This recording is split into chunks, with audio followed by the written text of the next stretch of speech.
Zuria's POV: if Logan had it his way, I wouldn't even be allowed to breathe outside Shadow Fong territory, let alone go shopping. So when I brought up needing a dress for the upcoming gala in Havencrest, he flat out refused to let me leave the grounds. "No way," he said, folding his arms like the overprotective alpha-shaped brick wall he was. "You want gowns? I'll have the damn designers come here." And that's exactly what he did. 2 days later, a convoy of stylists, designers, jewelers, seamstresses, and assistants rolled into the territory with racks upon racks of gowns, shoes, and accessories. Marta took one look at the chaos and announced that the third townhouse near the northern training grounds would be converted into our very own private boutique. Under strict orders, Logan, Cade, and every other testosterone-fueled male was banned from the premises. And that's how I found myself standing in the center of a fashion tornado.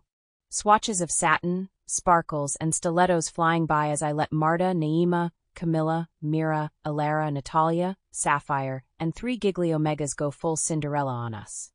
"Zuria, this one!" Mira shouted, holding up a metallic dress that looked like something a disco ball would wear to prom. "I'm not trying to blind the whole gala," I laughed. Camilla stepped out of the makeshift dressing room in a red gown with a slit so high it should have come with a health warning. She turned toward the mirror, frowning. "Too much leg." Naima choked on her tea. "Girl, you look like you're about to file taxes on someone's soul." "Absolutely not." "Next." Camilla sighed dramatically and ducked back behind the curtain. "Fine. But I swear, if one more dress tries to climb up my cervix, I'm wearing jeans to the gala." We'd been at it for hours. Tulle, chiffon, velvet, and lace. I'd tried on more dresses than I could count. Each one clung too tightly to the wrong places or draped too awkwardly across my scars. But they didn't give up. Then Alara handed me a silver gown. It was understated, sleek, and elegant. Long-sleeved and form-fitting with a plunging neckline that dipped daringly low. The back, thankfully, was high enough to cover the damage I still didn't feel brave enough to show. "You're sure?" I whispered to Alara, fingers brushing the fabric. She nodded with a soft smile. "You'll shine in this, Luna." I stepped into the dress and let Marta zip it up. When I looked in the mirror, my breath caught. For the first time, I saw beauty. Camilla came out beside me in her own final pick. A deep sapphire mermaid gown that hugged her body like it was made for her. The open back revealed smooth, flawless skin, accented by a sapphire choker that dropped in a waterfall of stones down her spine. "Oh my goddess," Sapphire whispered. "You two look absolutely gorgeous."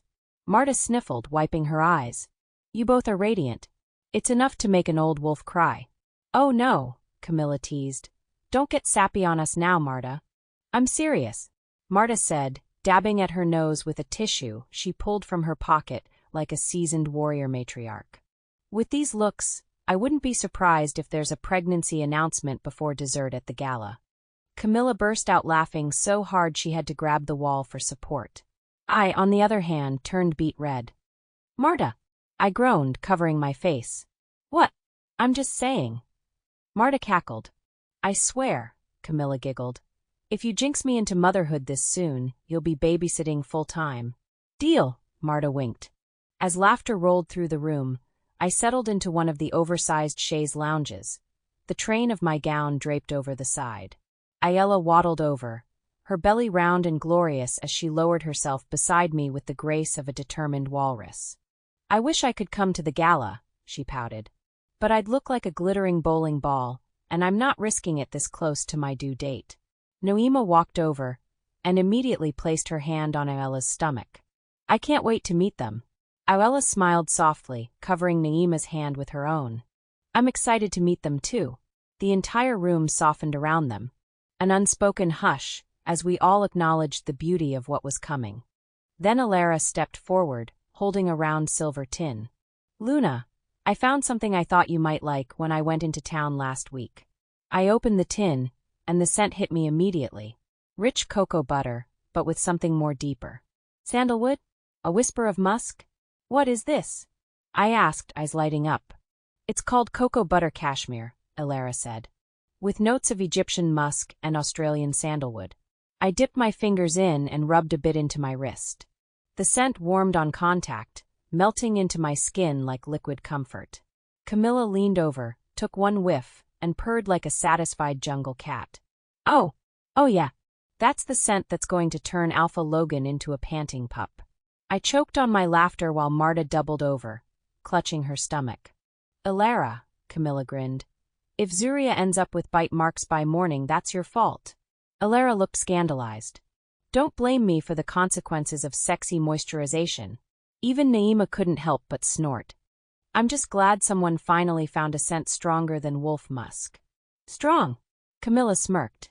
This stuff could probably summon Logan from across the territory. Everyone burst into fresh laughter.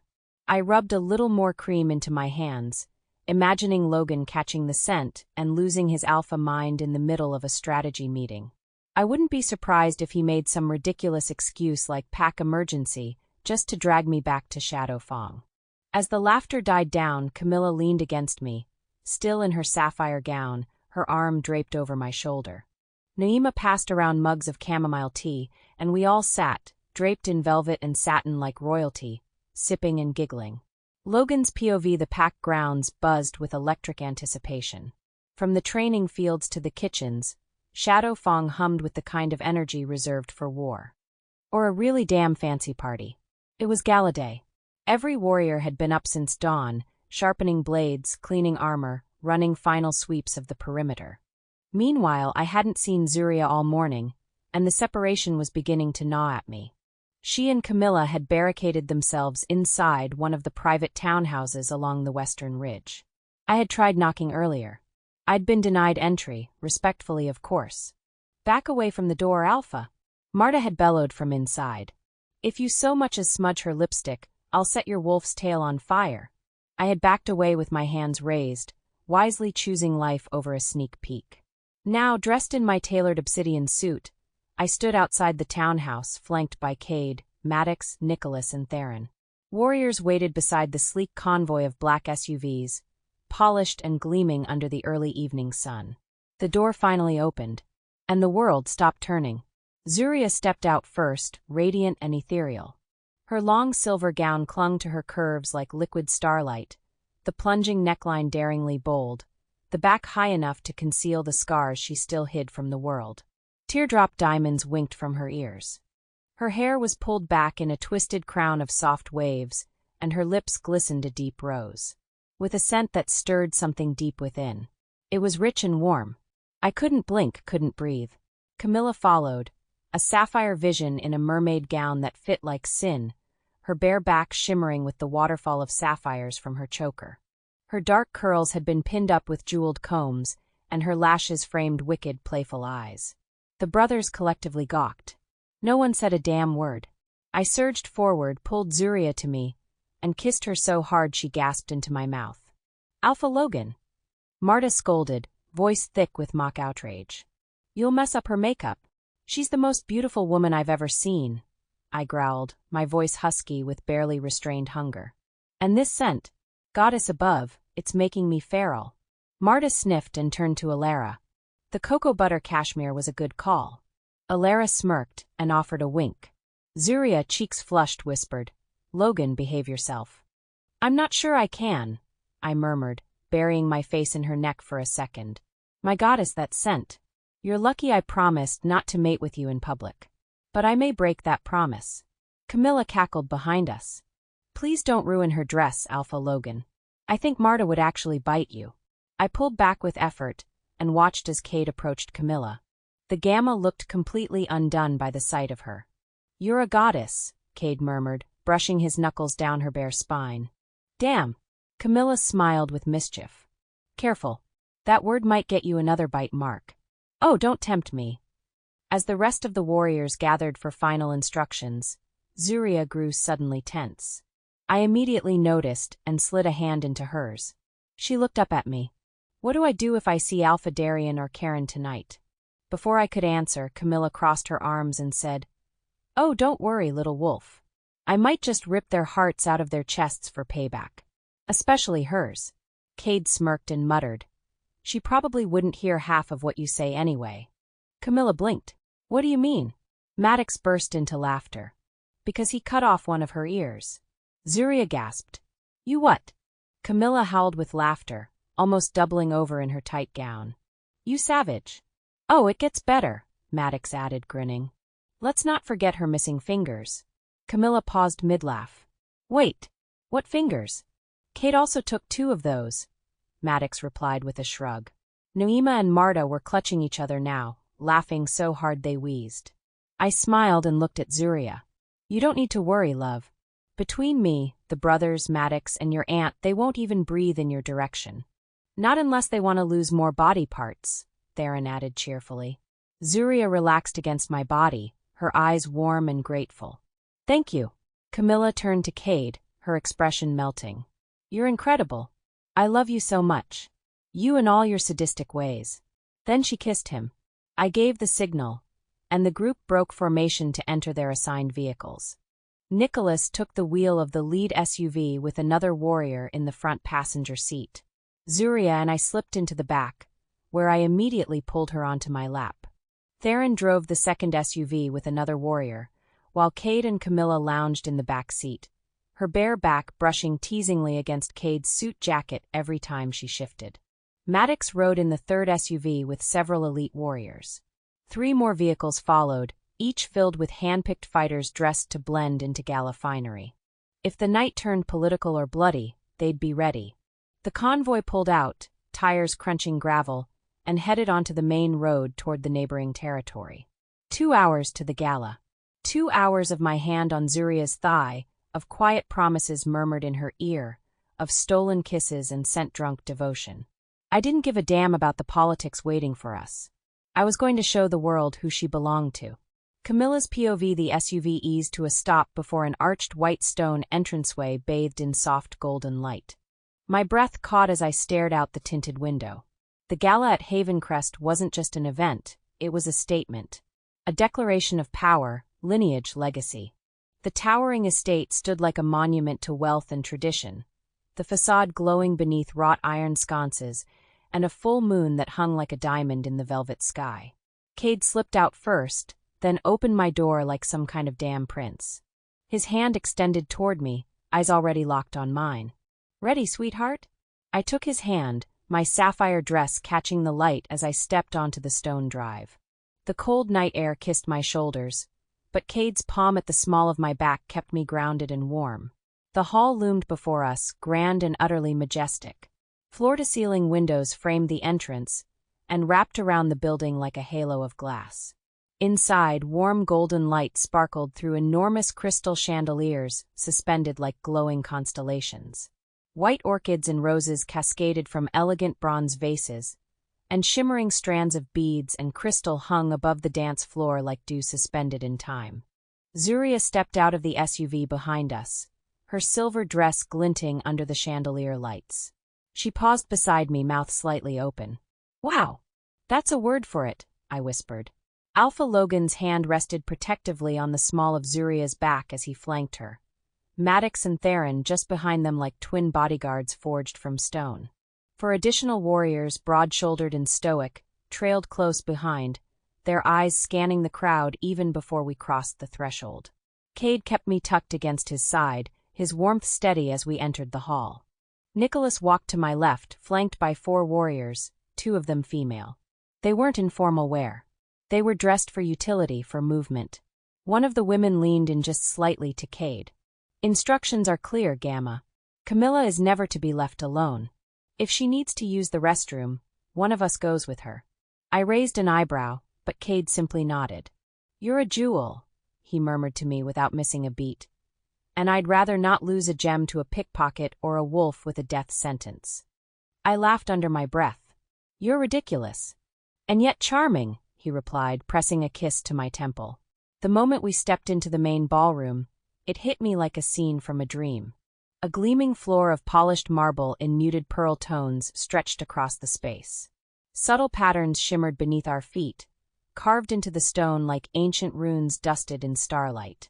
Tables wrapped in deep navy linens trimmed with gold leaf were set in symmetrical curves, each topped with ornate centerpieces made of white orchids, white roses, eucalyptus, and dripping crystal garlands.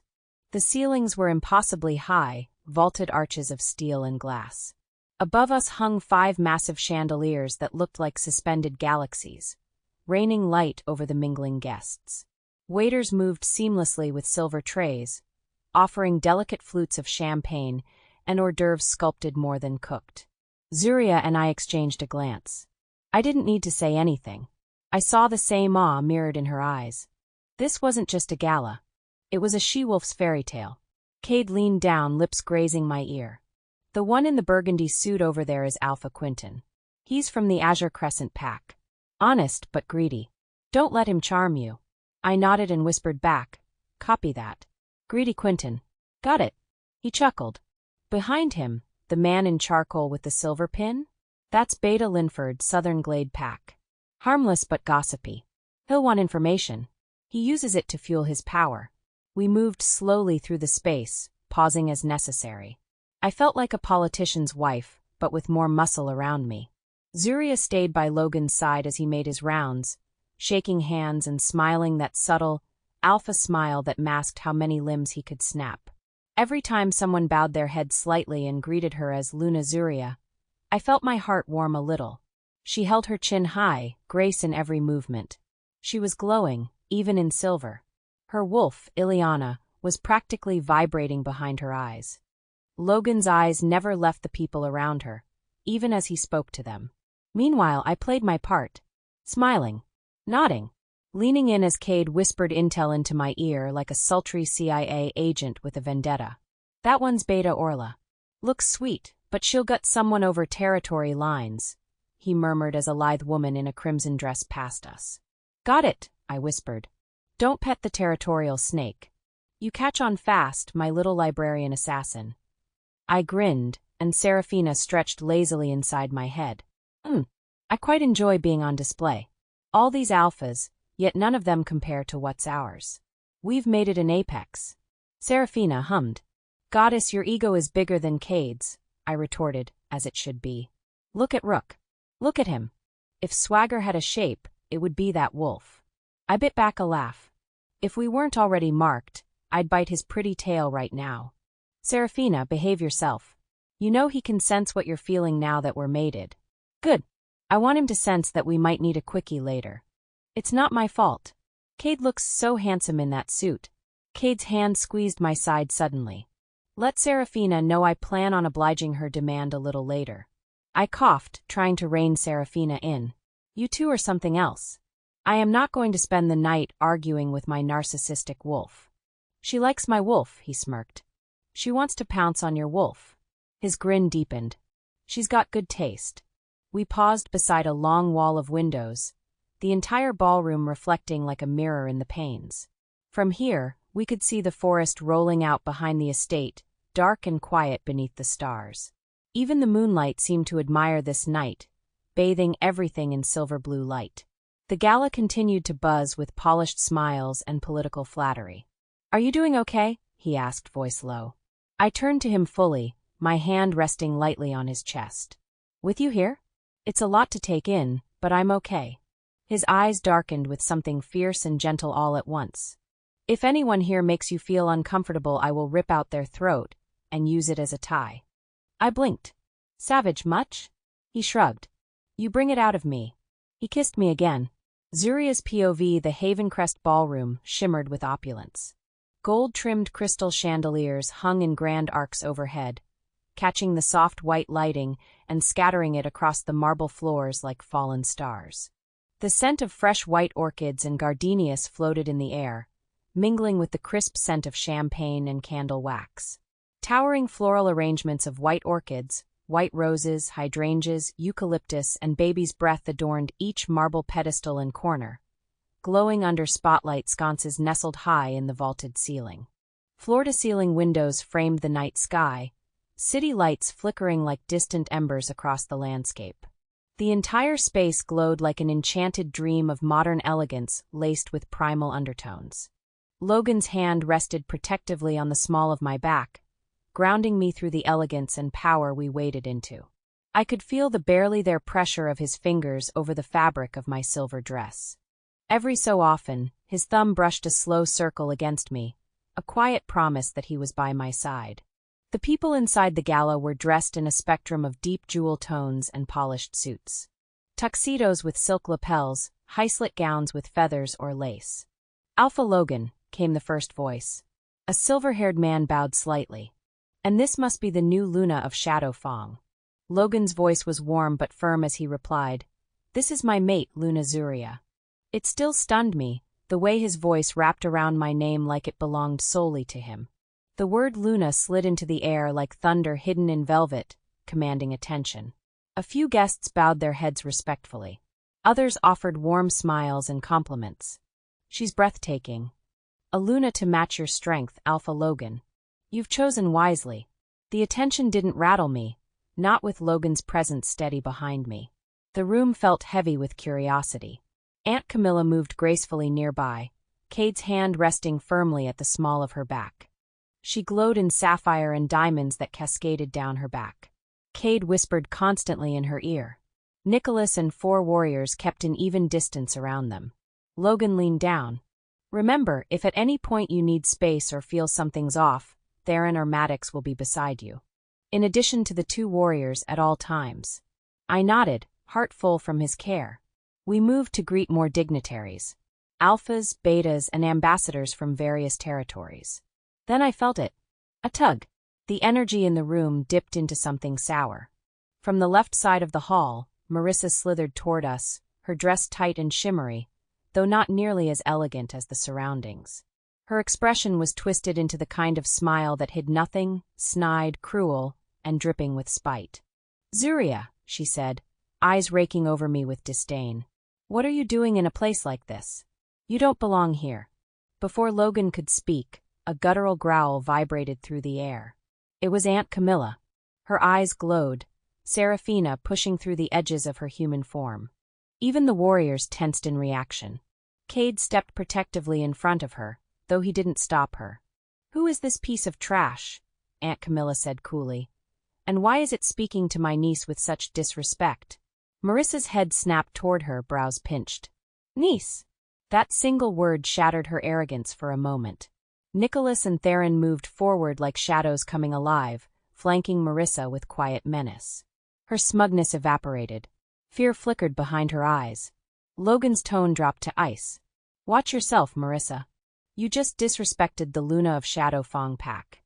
Marissa blinked as though struck. "Luna? What?" Theron leaned forward with a dark smile. "Might want to apologize before I cut out that poisonous little tongue of yours." Marissa, now visibly trembling, muttered a flimsy, "Sorry, Zuria." Her eyes flicked to my neck, and her face paled further. She'd spotted Logan's mark on me. Aunt Camilla's voice cut in like sharpened glass. "Where's your mark, Marissa? Rumor had it you were mated to Alpha Rodney. Funny, I don't see it." Marissa's face flushed crimson, jaw clenching, but she said nothing. Then, almost too perfectly, Alpha Rodney approached. A tall, dark-eyed man with an air of smug confidence that didn't quite cover the irritation in his expression. "Alpha Logan," he said formally, nodding. "Beta Maddox." Logan arched an eyebrow. "Alpha Rodney?" Maddox, always the one to pull the pin first, smirked. "Alpha Rodney, you're Omega over here," he gestured toward Marissa. "Just insulted our Luna." Marissa bristled. "I'm not an Omega." Alpha Rodney didn't even look at her. "Shut up, Marissa. You're not a Luna either." She gasped like he'd struck her, shoulders tightening as she shrunk an inch.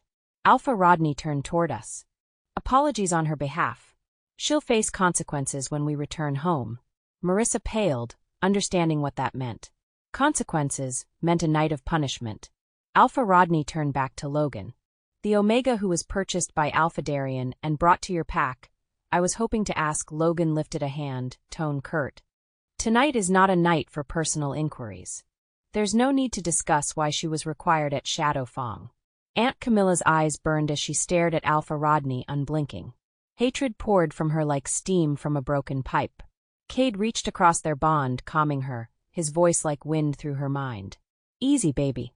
We're not starting a war tonight." He leaned down and kissed her temple gently, snapping Alpha Rodney's attention toward them. "You found your mate, Cade?" Alpha Rodney asked with a sharp smile. "I have," Cade answered smoothly, drawing Camilla forward. "This is Camilla, Zuria's aunt." Camilla offered a perfectly fake smile and said, Alpha Rodney. It's a pleasure. Congratulations to you both, he said with a nod. Logan placed a hand on the small of my back again. Come, Zuria. There are more people I want to introduce you to. He didn't give Alpha Rodney or Marissa another second of attention as he guided me away. Maddox, Theron, Cade, and Aunt Camilla moved in sync behind us like a well-oiled shield wall. But as I looked over my shoulder one last time, I saw Marissa staring at me with intense hatred. Something about her eyes sent a chill along my spine. I straightened my back, tucked closer to Logan. The double doors of Havencrest's grand ballroom eased open once more, letting in the next wave of distinguished guests. Alpha Darien of Dark Hollow strode into the room. His black suit tailored to perfection, his salt and pepper hair slicked back with military precision. On his arm, clinging as tightly as her discomfort would allow, was Karen. Once the image of cruel poise, Karen now moved like someone rehearsing stability.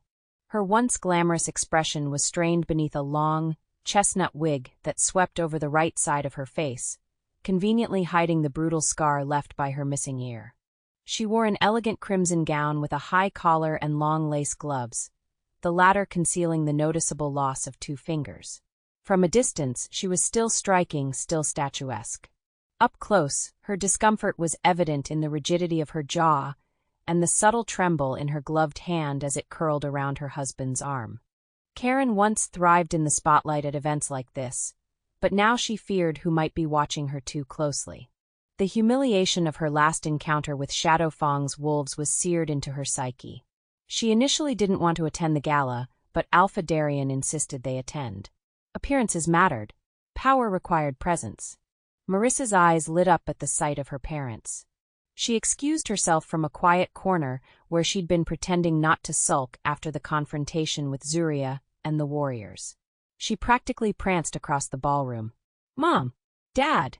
she chirped, wrapping Karen in a hug before pressing a kiss to her father's cheek. "I wasn't sure you'd make it." Karen stiffened slightly, letting the hug linger just long enough for protocol. Darien's expression remained unreadable. "We do not miss events of importance." Marissa gave a tight-lipped smile, then asked with concern in her voice, "What happened to your face?" Karen pulled back, laughing nervously. "Oh, that. Hunting accident. Totally my fault."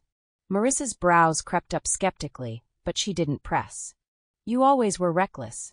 Darien's gaze swept across the ballroom. "Where is Alpha Rodney? Have you settled in well?" Marissa paused only for a second before the lie slipped from her lips like honey. "Yes, absolutely. We're just waiting for the right time to announce me as Luna." She smiled brightly, fingers clutching her clutch purse tightly. Karen smirked. "That's good to hear. The title of Luna requires grace and discipline. I'm glad you've earned it." Before Marissa could dig herself into further fiction, she leaned closer, her tone suddenly more acidic. "Guess what?" she said with a dramatic flair. "You'll never believe who they made Luna of Shadowfang Pack." Karen blinked.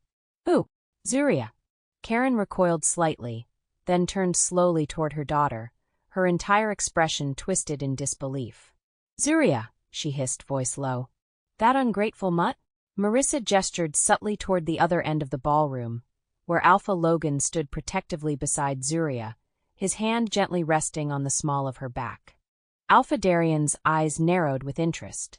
Karen, on the other hand, looked like she'd just swallowed vinegar. Her mouth pulled into a bitter line. "She's just like her mother," she snapped. "A conniving little bitch who latches onto powerful men to elevate her station. She was never meant to thrive." "She was supposed to." "Karen," Alpha Darien interrupted sharply. Her eyes darted to his face, startled. "Not here. Not now," he said. Marissa looked between them. "Are you two seriously not going to say anything about this? She's standing over there pretending like she's somebody. And her aunt is here with them." Karen's gloved hands clenched at her sides, her voice barely above a whisper. "Her aunt? It doesn't matter. I'm not going near them." Marissa blinked. "What?" "We're not here to cause trouble. We do not need to anger Shadow Fong." Karen snapped, her voice now quieter but trembling with something deeper. Marissa was about to argue with her mom. Alpha Darien gave her a cold glance, one that dared her to lose composure in public. "Enough." Karen's bravado had cracked, and for once, Marissa saw her mother not as an untouchable force, but as someone frightened. The realization unsettled her.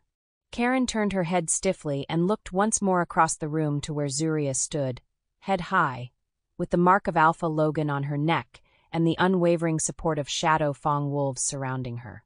I felt it before I saw them, that unmistakable prickling along the back of my neck. Karen and my father.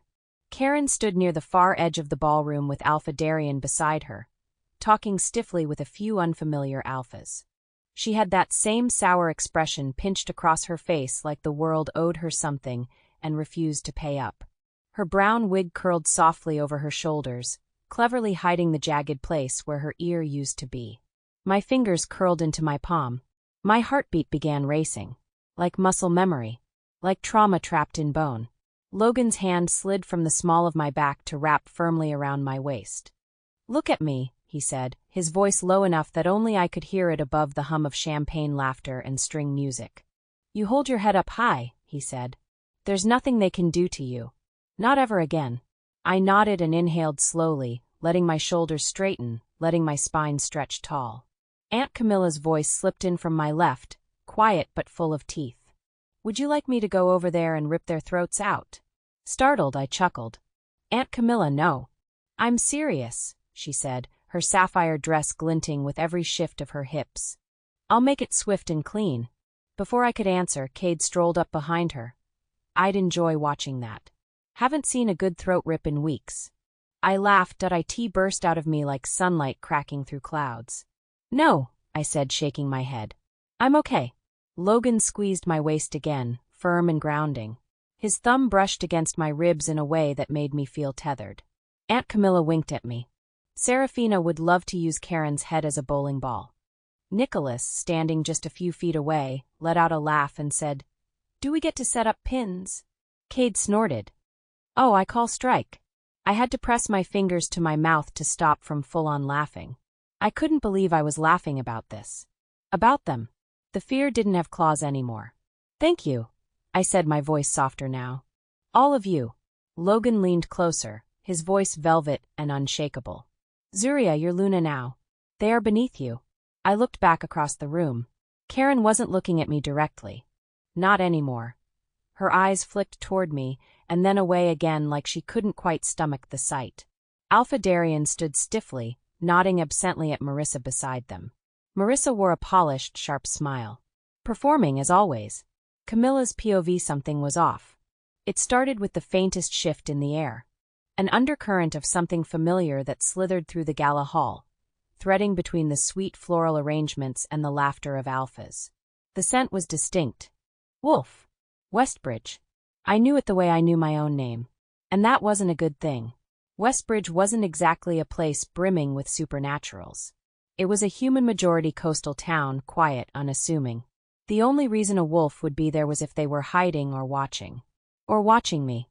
Cade's arm, which had been resting protectively around my waist, tensed as my body went rigid. His voice was low, quiet, just for me. "You okay, baby?" I kept my smile for the crowd, but murmured, "I smell someone." From Westbridge.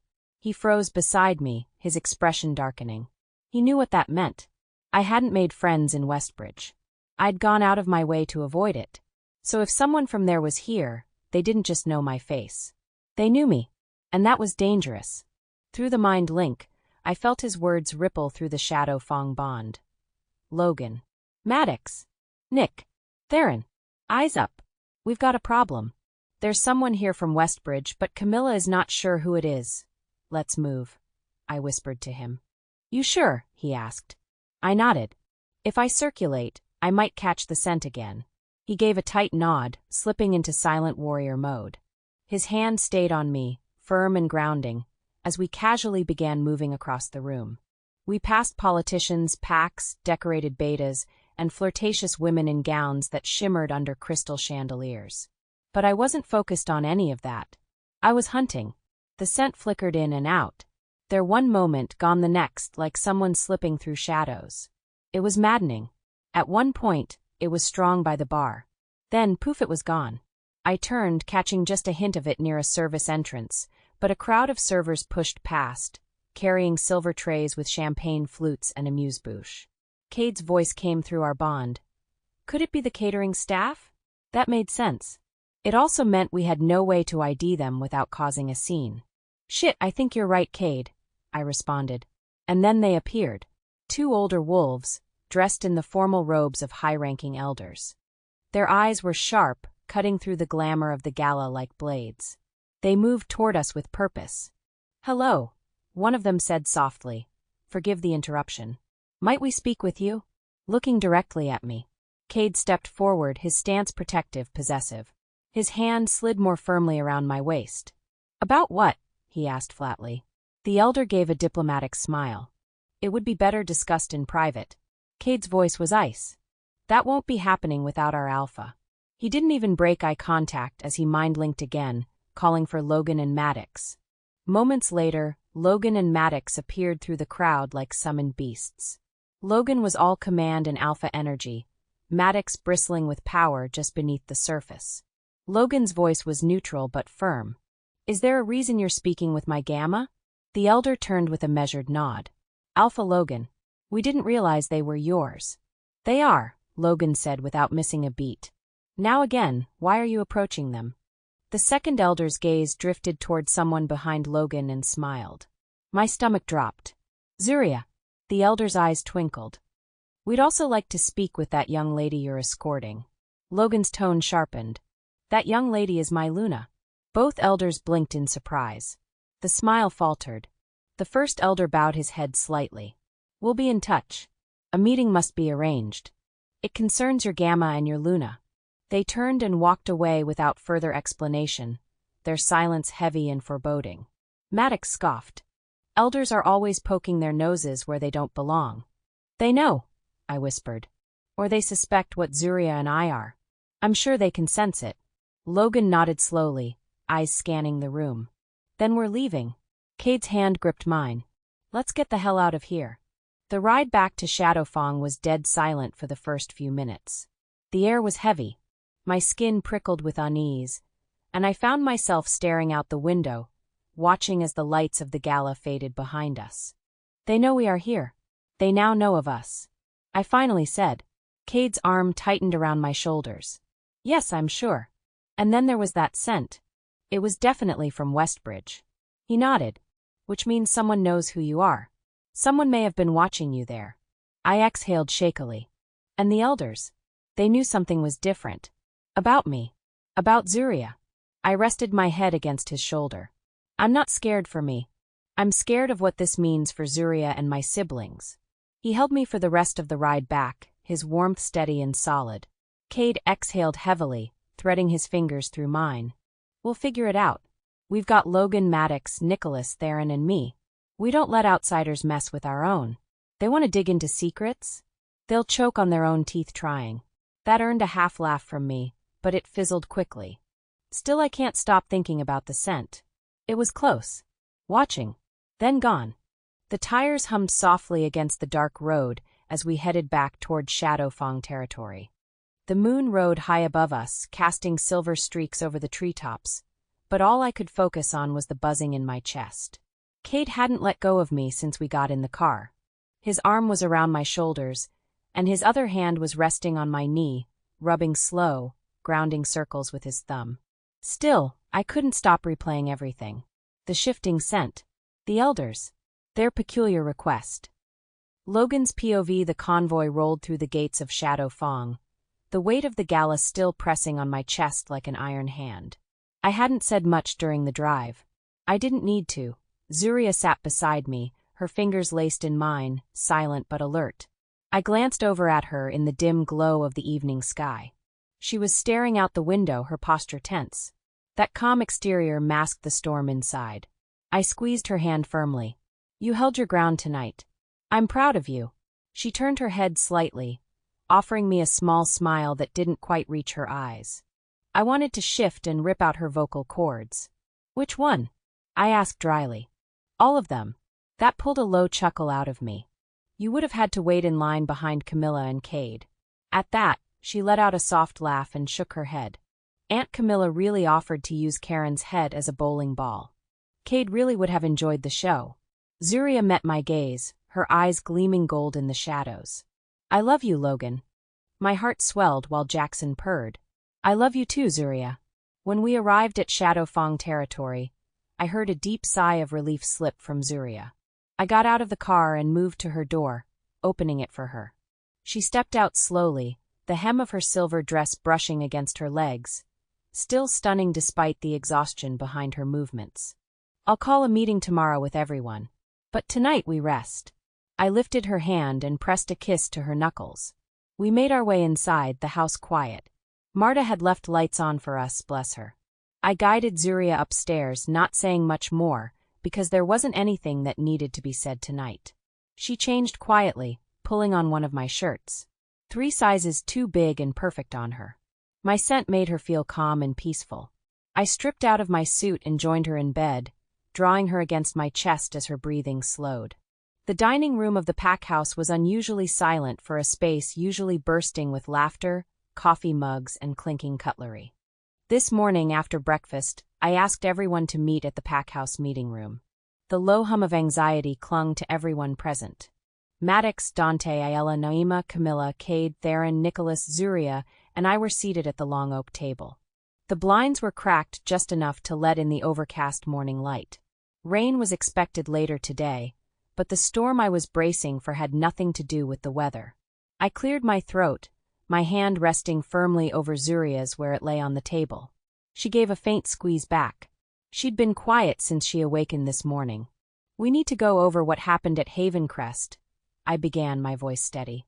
Everyone needs to know exactly what we're dealing with. Naima folded her arms across her chest and leaned back in her chair. Dante's expression was unreadable, but I knew his protective instincts were sharpening beneath the surface.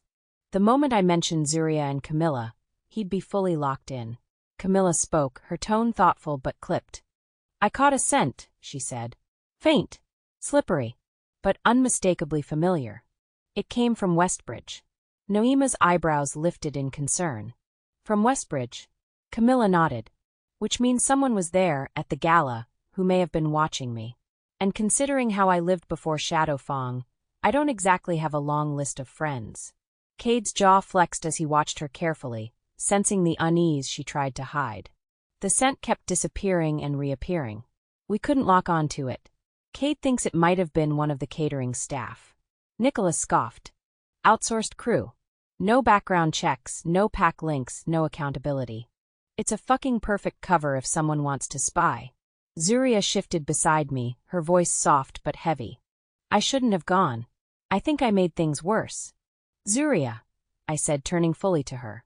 My hand reached up to cradle her face. You owe no one an apology. You are not some secret we're supposed to hide away. You are my Luna. You are not to be hidden away. Dante nodded. Alpha Logan's right.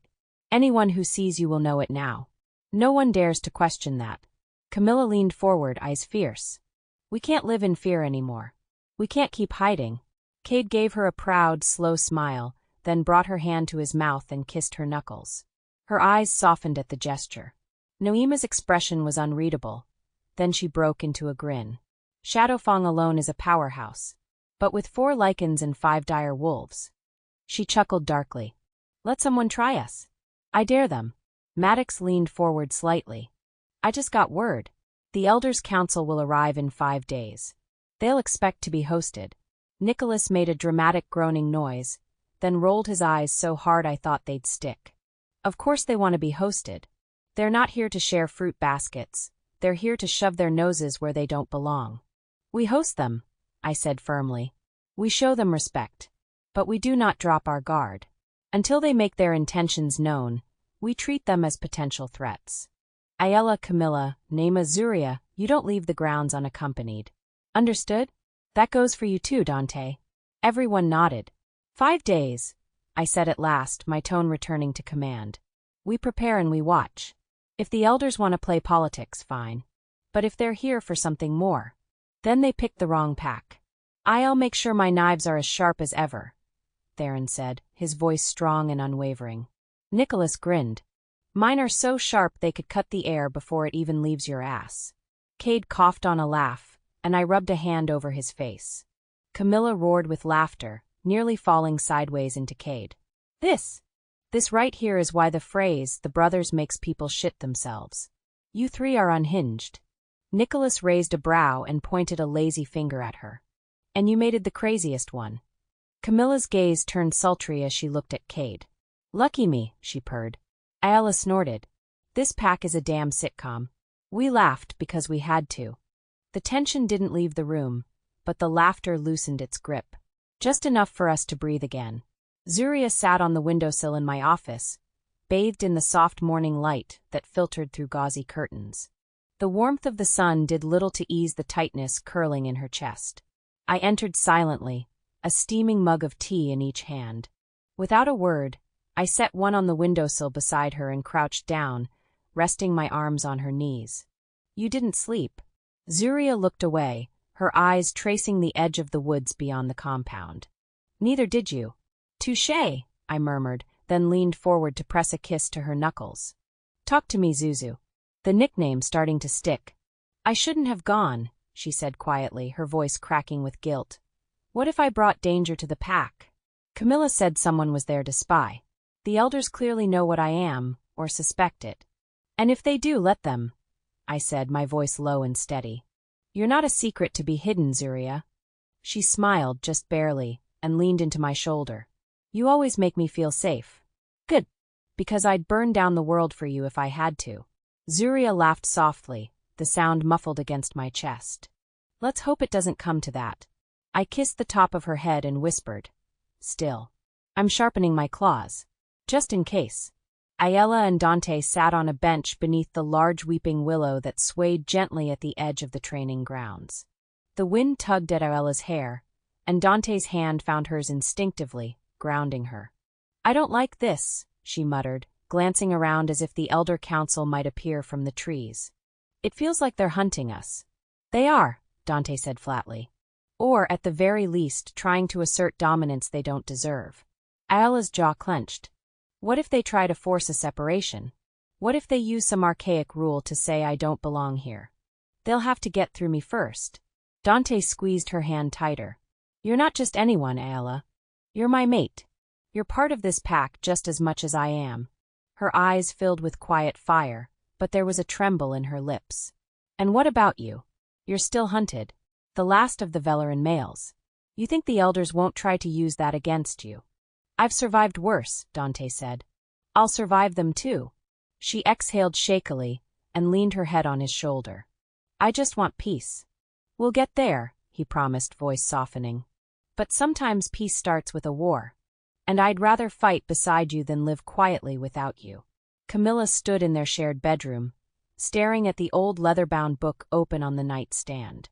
The scent she picked up at the gala still haunted her, flickering in the back of her mind like a candle guttering in the wind. Cade entered and watched her silently for a moment. Still thinking about it? I can't help it, she said, turning slowly. I spent years hiding in Westbridge, never letting anyone close enough to know what I was. If someone recognized my scent, they might know who I am, who I descend from. Cade closed the distance and cupped her face.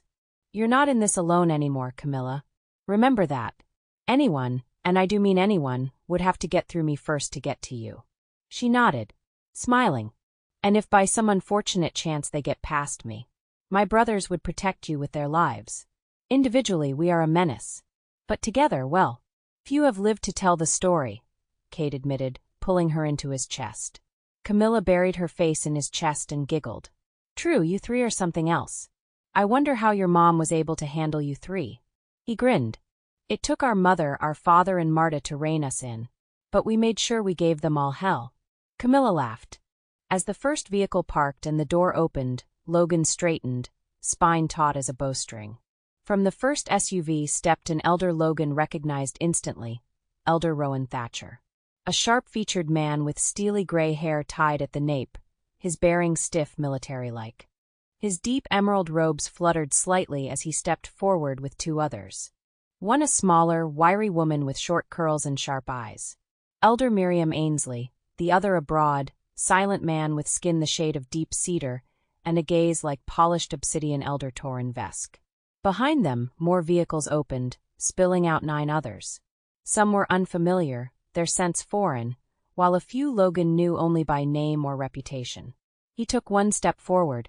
"Elder Thatcher," Logan said smoothly. "Welcome to Shadowfang territory. I am Alpha Logan. This is my beta, Maddox." Rowan inclined his head. "Alpha Logan, we appreciate your hospitality. These are unusual times." "Aren't they always?" Maddox drawled. Logan shot him a subtle look before returning his attention to the elders. "You'll be staying here at the pack house. 2 per room. For your comfort and ease, we've assigned an Omega to each pair to assist with anything you may require."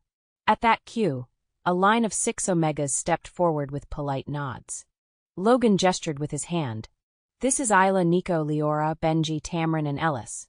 They are well trained and trusted."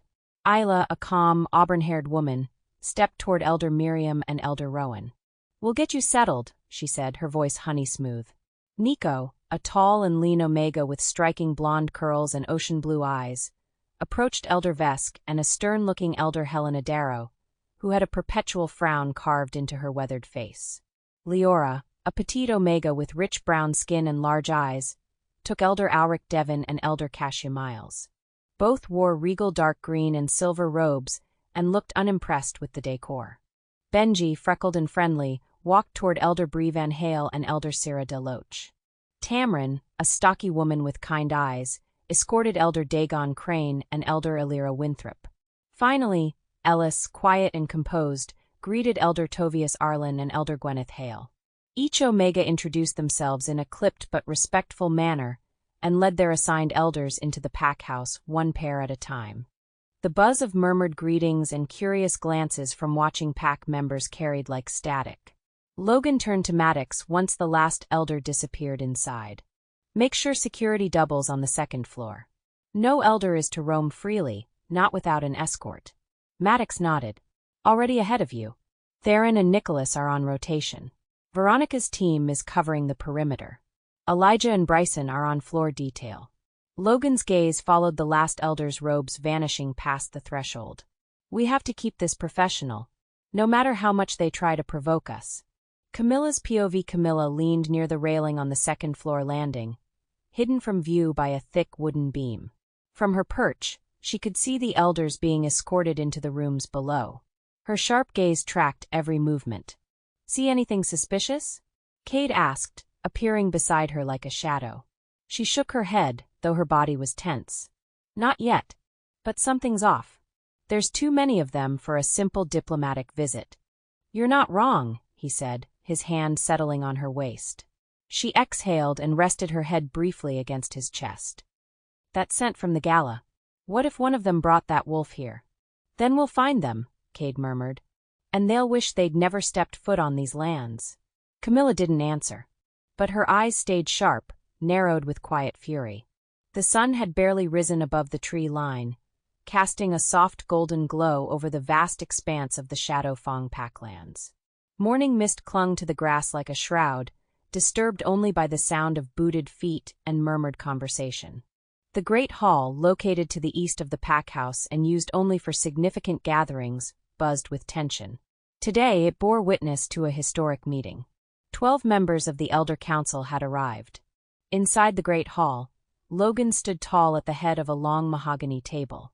Carved symbols of the moon, claw marks, and the ancient runes of protection were embedded into the wood. The rest of his inner circle took their places to either side of him. Zuria sat on his right. Maddox, ever stoic, sat to Logan's left. Camilla and Cade sat side by side near the middle, while Theron and Nicholas occupied the end seats, flanking Naima, Dante, and Ayala, who were all poised yet cautious. The elders filed in with deliberate grace, their ceremonial robes whispering against the stone floor. Elder Rowan Thatcher, the lead council member, gave a short nod of acknowledgement as he approached. Once everyone had taken their places, 6 Omegas, Isla, Nico, Leora, Benji, Tamrin, and Ellis, entered with polished trays of refreshments. They moved silently, setting down polished silver tea sets, bowls of fresh berries, smoked meats, and steaming mugs of herbal infusions. Once the trays were emptied and pleasantries exchanged, the Omegas exited, their absence sharpening the weight in the room. Logan spoke, his voice clear and commanding. "We thank the Elder Council for visiting Shadowfang. Now that we are all here, I ask plainly, what brings you to Shadowfang territory? Elder Rowan leaned forward slightly. His presence was regal, measured. Alpha Logan, our arrival stems from the recent events at the gala. We became aware that 2 Lycans were in attendance, a rare and unprecedented occurrence. Upon further investigation, we discovered they are both part of Shadowfang. He paused, letting the words settle like dust. However, Rowan continued, what none of us were prepared for was the revelation that there are not 2, but 4 Lycans within your ranks. Murmurs stirred among the elders. And, Rowan added, his voice dipping with gravity, we sense the presence of dire wolves as well. Dante leaned forward, his tone calm but resonant. There is a simple explanation. My siblings, my niece, and I are dire Lycan hybrids. Gasps erupted across the elder council. Camilla scanned their expressions, unsure if their astonishment was one of awe or discomfort. She folded her arms tightly. Dante continued, his voice unwavering. We are the last remaining bloodline of the Velerins. A pause. Elder Gwyneth Hale, a silver-haired woman with weary eyes, finally spoke. I knew your parents. They were honorable wolves. I am sorry for what happened to them. Camilla's voice cut through the silence like a blade. How can you be sorry when the elders did nothing to protect the Lycans or the Dyers? A heavy silence followed. Logan's eyes bore into the elders with the weight of years of the pain the Lycans and Dyers had to endure. For too long, Lycans and Dyers have been hunted, and in all that time, the Elder Council stood silent. Shadowfang offered them something the Council never did. Protection. Safety. We will not let the Velerins nor the Vorns fade into history. Elder Alric Devon, narrow-eyed and thin-lipped, arched a brow. So that is why you mated with a Velerin? To ensure your offspring carried both bloodlines. Before Logan could reply, Maddox slammed his fist on the table, rattling teacups and silencing whispers. How dare you? How dare you imply our alpha mated out of ambition? Minimize our Luna again, and you'll experience firsthand the cruelty of Shadowfang. Logan raised a hand to steady his beta. Let them believe whatever delusions they want.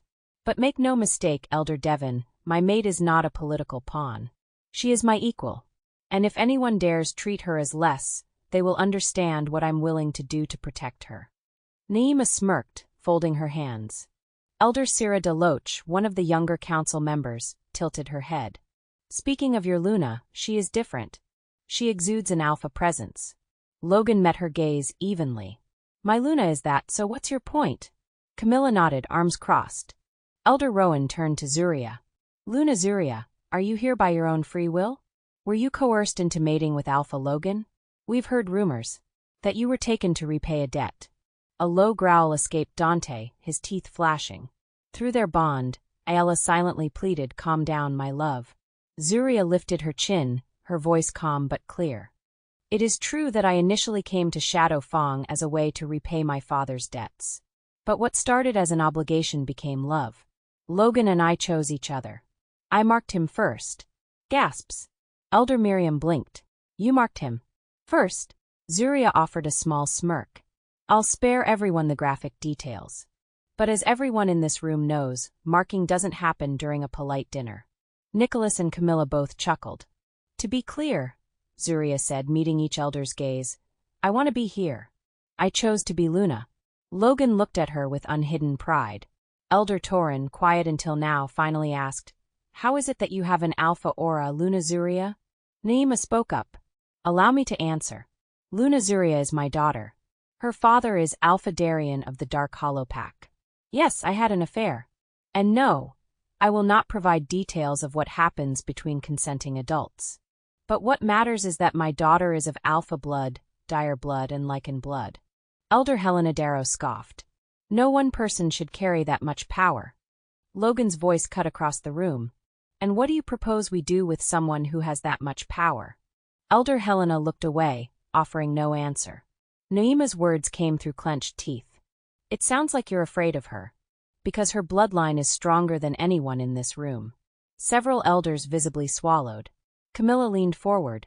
So this is what it's really about. My niece frightens you. Elder Rowan shook his head. No one is afraid. It's just unnatural. Logan's voice dropped to a warning growl. Did you just imply my mate is an abomination? The room froze. No response came. Logan stood slowly, his gaze unflinching. Let me make something very clear. My Luna, as perfect as the moon goddess Selene designed her to be, is powerful, yes.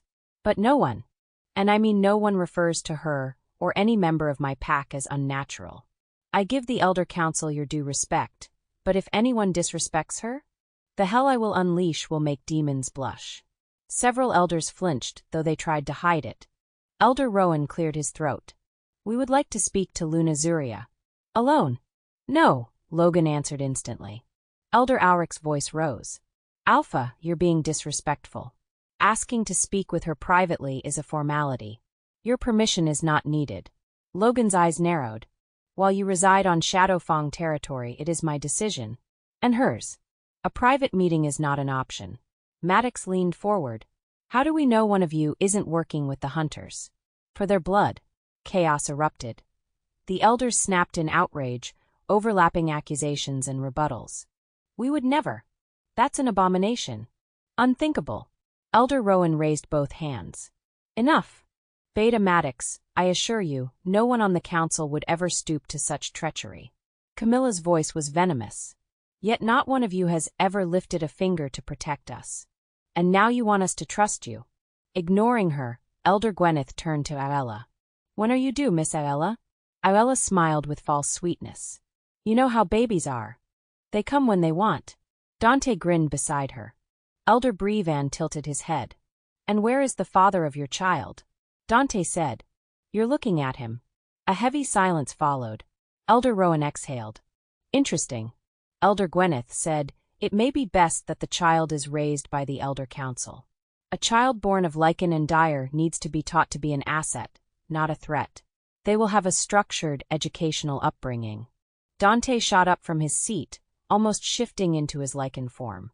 Aella put a hand over his hand to calm him down. With all due respect, Elder Gwyneth, our children will not be raised by anyone that is not family. These children are Velarin, Vorn and Shadowfang.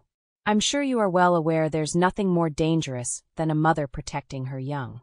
So I advise you not to mention the lunacy of giving our children to someone else to raise. As if we are incapable of raising them to know our traditions. Aella let some of her dire wolf aura seep out a bit. Her blue eyes raging like the ocean before a storm. Elder Deloach repeated the word under his breath. Children? With a look of concern on his face, asked. So you are pregnant with more than one child? Elder Miles asked, are you threatening us, Miss Aella? With her eyes still glowing, Aella responded.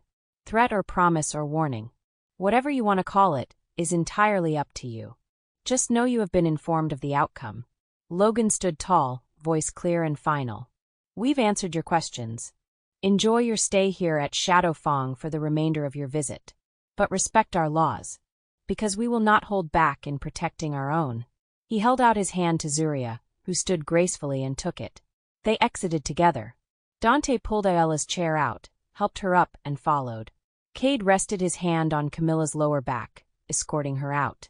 Nicholas and Theron flanked Naima protectively as they left. Maddox followed protectively behind them. Only the elders remained in the great hall. Elder Miriam glanced around. This is not right. No one pack should have this much power. Aella's POV, the contractions came like a tidal wave in the dead of night. At first, I thought it was just another false alarm. The pregnancy had not been easy. My back ached constantly. The pressure on my ribs made it hard to breathe, and the twins had been stubborn from the start. But when the second contraction ripped through me, sharper than any before, I bolted upright in bed, clutching my belly. Dante! I cried, my voice a cracked whisper. They're coming. He was at my side in seconds, already half-dressed, eyes wide and alert. His hands cupped my face for a moment, brushing the sweat from my brow. Okay. We trained for this. I'm calling Alpha Logan and Dr. Reyna Vallis. He didn't wait for my reply. One hand was already gripping his phone, the other sliding around my waist to help me stand. Another contraction seized me before we made it to the bedroom door, and I doubled over, gasping. A blur of movement. Logan's voice on the phone. Orders barked. The world tunneled into a haze of pain and urgency. By the time we reached the pack infirmary, a sleek, modern wing tucked safely within Shadow Fong territory, there were already nurses and a medic waiting. Alpha Logan and Zuria stood outside the entrance, flanked by 2 warriors. His eyes softened when they landed on me, and he nodded at Dante. "They've got you. I'll handle the rest." He meant the elders. I knew it in my bones. The delivery room was a cocoon of sterile light, warmth, and soft murmurs. But none of it dulled the raw, burning stretch of labor. Hours blurred, screams ripped from my throat. Dante never let go of my hand. His face, usually so guarded, was stripped bare with fear and awe. "You're doing perfect, Aella," he whispered over and over, pressing kisses to my temple. "Just a little longer, baby. You've got this." And then, like a storm finally breaking, there came the first cry. Sharp, indignant, and strong. My heart burst with it. A second followed mere minutes later, smaller, breathier, but still steady. "Twin sons. Our sons." Dante was weeping openly by the time the nurse swaddled each boy and placed them against my chest. Their tiny bodies squirmed in protest, fists clenched, mouths puckered. I stared down at them, utterly wrecked and utterly whole. "Welcome to the world," I croaked, my voice shaking. "My beautiful boys." The peace didn't last. By morning, word had spread. The Elder Council, still residing in the Alpha's guest quarters, had demanded to visit me. Logan denied them immediately. 6 Shadow Fong warriors were stationed outside my hospital room within the hour. "Unacceptable," Elder Tobias snarled in the infirmary lobby. The eldest of the council, his silver beard was immaculate, and his voice carried the venom of wounded pride. "We are owed access to the children." Logan didn't flinch. He stood at ease, arms crossed, his beta and gamma flanking him. "They're not ceremonial relics. They're newborn infants. And Aella just went through labor. She doesn't owe you anything. It is our right as council to oversee the lineage of future bloodlines. It is not your right to treat a mother and her children like exhibits in a zoo," Logan snapped, his tone suddenly cold steel. "Your presence is not required nor welcomed. We demand at least a glimpse. Demand again and I'll consider it a threat." The room turned to ice. Elder Thorne, the one with the weakest stomach for confrontation, stepped forward. "Alpha Logan, perhaps a compromise? A brief visit? We mean no harm." Logan's gaze didn't soften. "There is no compromise when it comes to the safety and peace of one of my pack members. You forget you are guests, not monarchs." Elder Tobias bristled. "This is outrageous." "This is Shadow Fong," Logan replied. Back in the room, Dante refused to sleep. He hadn't changed out of the blood-streaked shirt from the delivery. His hands never stopped moving, adjusting the baby blankets, checking the monitor, brushing my hair away. "They're safe," I whispered. My body felt like it had been flayed and stitched back together, but the adrenaline kept me lucid. "Logan's handling them." He nodded, slowly. "I know, but I don't want to miss anything. Not a second." Our boys, we hadn't even chosen names yet, lay peacefully in their bassinets.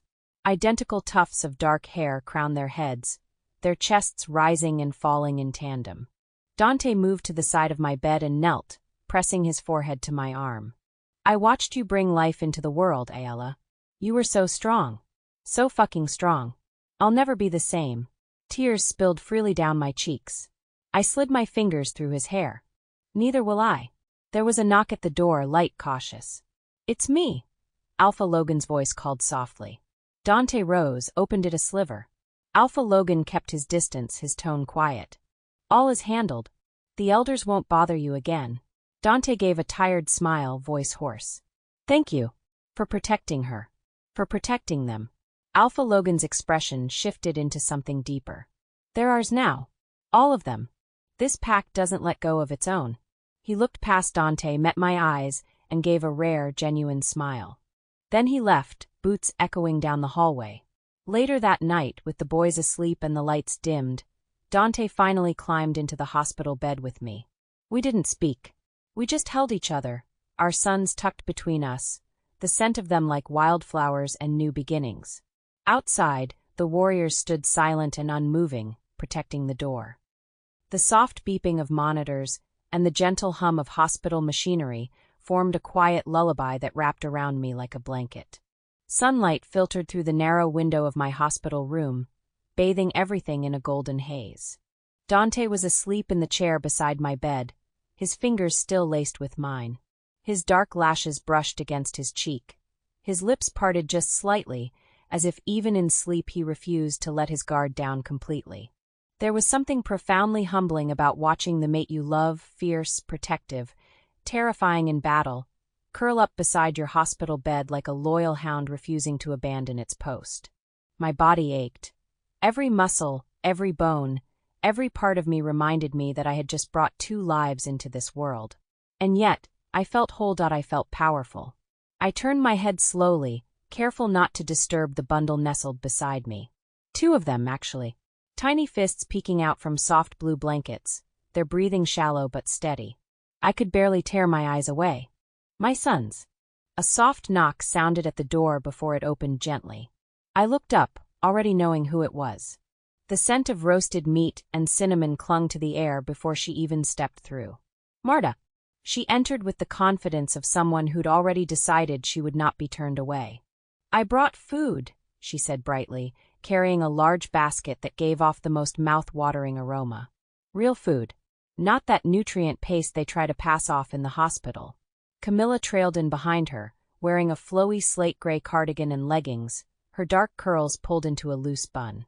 Naima followed close, dressed in soft greens and earth tones, like she'd just walked out of a forest. They both looked a little tired, probably hadn't slept much, but their eyes lit up when they saw me. "Oh goddess, look at them," Camilla breathed as she approached the bassinet, hand flying up to cover her mouth. "They're so small," Naima added, her tone reverent, like she'd stumbled across some ancient treasure. I smiled, brushing a gentle finger along one of my baby's cheeks. He twitched slightly, lips parting in a soft sigh. "They're healthy," I said softly. "Strong lungs. Good grip strength, too." One of them tried to yank Dante's hair during skin-to-skin. Naima laughed, light and melodic. "Sounds like your boys already have opinions." "Of course they do," Camilla said, cooing down at the babies. "They're dire and lichen. That combination doesn't come with a mute button." Marta placed the basket on the bedside table and began unpacking. I brought seared elk, roasted potatoes with garlic butter, and grilled vegetables. "Oh, and peach cobbler. Because I know you. You always crave something sweet." "You're an angel," I groaned as the scent hit me. My stomach grumbled like it had been waiting for her. Dante stirred in the chair, blinking groggily before sitting up straighter. He looked at the food, then at Marta. "Bless you," he murmured, voice still raspy with sleep. Marta grinned. "Eat, both of you. You'll need strength for the weeks ahead." While Dante helped me sit up and adjust the pillows, Camilla and Naima took turns picking up the twins. Gently, reverently, like they knew they were holding something sacred. "Have you picked names yet?" Naima asked, her amber eyes dancing as she cradled one of the boys to her chest. I reached for a fork, cutting into the thick slice of elk steak Marta had placed on my plate. The flavor burst across my tongue, tender, juicy, perfectly seasoned. My eyes rolled back in bliss for just a second before I answered. "We have," I said between bites, then set the fork down and looked at one of my sons. His eyes opened for a second, startling blue with faint hints of amber. "Like mine. Like his father's. We chose names that honor both of our bloodlines." Dante reached over and smoothed the soft black curls on the baby's head. "Names that echo through time." I exhaled, feeling the weight of the moment settle into my chest. "This is Riven," I said, motioning to the first twin, who Camilla now held close. "It means Howl of Stone. He was born first, and he didn't make a sound until he felt his brother." Camilla looked down at him with tearful eyes. "Riven," she whispered, like the name had melted into her bones. "And this one," I said, taking the other boy from Naima, "is Kalen. It's from an older tongue. It means light forged in shadow. He came second, quieter but stronger in spirit." I felt it. Naima's hand covered her heart. "Kalen," she repeated. "That's beautiful. Powerful. I hope it guides them," I whispered. Camilla suddenly sniffled and wiped at her cheek with the back of her hand. A tear had slipped out, trailing down the soft curve of her face. "Damn hormones," she mumbled, then laughed softly. I love them already. You made something so perfect, Ayala." "I think the goddess did most of the work," I said with a wry smile. "I was just the vessel." "Don't minimize it," Marta chided gently, placing a soft hand on my shoulder. You brought new life into this world. 2 lives. From 2 ancient bloodlines. Do you know what that means for our people? I nodded slowly. It means they'll always be watched. Judged. Expected to be great before they can even crawl. Dante reached for my hand, his fingers wrapping around mine like iron. Then we'll be their shield, he said. You. Me. Everyone in this room. No elder, no enemy, no bitter relic of the past will touch them. Marta's expression turned serious. Alpha Logan did the right thing, you know, keeping the elders away. Their curiosity was not pure. It was political. Strategic. That's not something newborns should be subjected to. They wanted to catalog them like artifacts, I muttered bitterly. Measure their weight, scan their auras. Decide whether my sons are threats or trophies. They're boys, Camilla said firmly, rocking Riven gently in her arms. Boys who will one day shift, howl, run, and make their own choices. But for now they just need love. And food, Marta added with a grin. Plenty of food. For them and for you. We all laughed softly, the tension breaking like morning fog lifting from the trees.